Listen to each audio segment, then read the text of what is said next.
صحیح بخاری میں ایک بادشاہ کا واقعہ ہے، بادشاہ کا۔ میں نے جب اسے پڑھا تو میں حیران ہی رہ گیا کہ یہ جو مشیر وزیر ہوتے ہیں یہاں تک لے جاتے ہیں بندے کو۔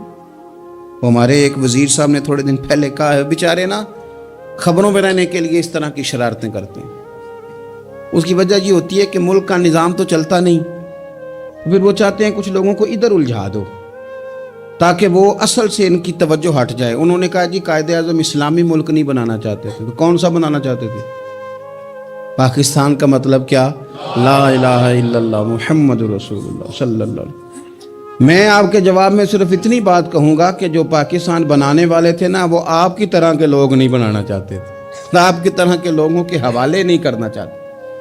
ہمارے لیڈروں کا یہ حال ہے کہ اس طرح کے لوگوں کو مشیر بنا لیتے ہیں، وزیر بنا لیتے ہیں۔ یہ کتنی رکاوٹ پیدا کرتے ہیں، کتنی تباہی کرتے ہیں۔ دیکھیے بخاری میں موجود ہے، ہرقل بادشاہ نے حضرت ابو سفیان رضی اللہ تعالیٰ عنہ، جو اس وقت ابھی کلمہ نہیں پڑھتے تھے، ان کو بلا کے نبی پاک علیہ السلام کے بارے میں ساری باتیں پوچھی۔ ایک ایک بات اس نے حضور کے بارے میں پوچھی، اور آخر میں یہ بھی پوچھا کہ کیا انہوں نے معاذ اللہ کبھی جھوٹ بولا ہے؟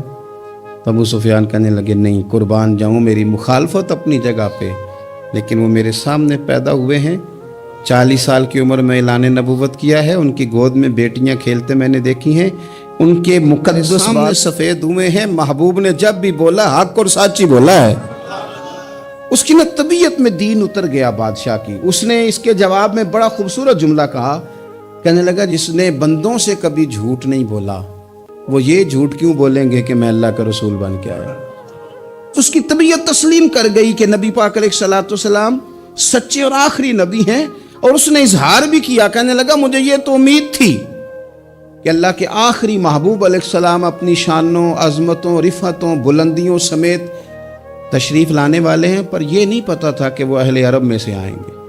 اس نے کہا میں جلدی سے حاضر ہو کے نا حضور کی اطاعت قبول کرتا ہوں۔ لیکن بادشاہ تھا نا، بڑا آدمی جو ہوتا ہے نا، وہ کو ذرا تھوڑا ساتھ لے کے چلنا چاہتا ہے۔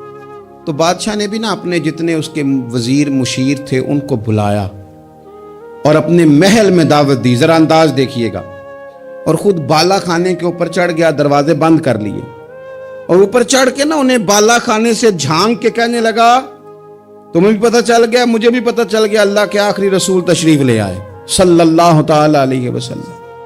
اب میرا خیال ہے کہ ہماری اور تمہاری بہتری اور بقا اسی میں ہے کہ ہم بیٹھے نہ رہیں، جلدی سے جا کے محبوب پاک کے دامن کو تھام لیں، حضور کی فرما برداری قبول کر لیں۔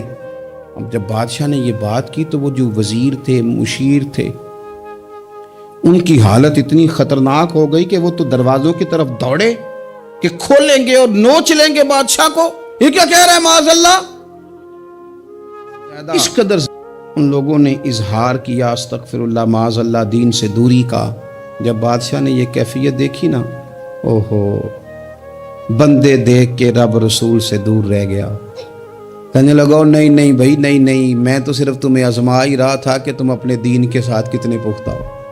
ہم نہیں کہیں بھی جا رہے، ہم یہیں رہیں گے، یہی ہمارا دین رہے گا۔ ان وزیروں نے، مشیروں نے، دوستوں نے، قریبی لوگوں نے رسول اللہ کی غلامی میں نہیں آنے دیا۔ اتنا برا اثر کرتے ہیں یہ مشیر وزیر، اتنا خوفناک حال کر دیتے ہیں انسان کا قریب رہنے والے لوگ کہ سامنے کرم کا دریا بہہ رہا تھا، لیکن اس کی بدقسمتی دیکھو، وہ دور اس لیے رہ گیا کہ اس کے دوست ٹھیک نہیں تھے، مشورہ دینے والے ٹھیک نہیں تھے، قریب رہنے والے ٹھیک نہیں، یہ دور رہ گیا۔ اور نجاشی کلمہ پڑھ کے محبوب کا مسلمان ہو گیا۔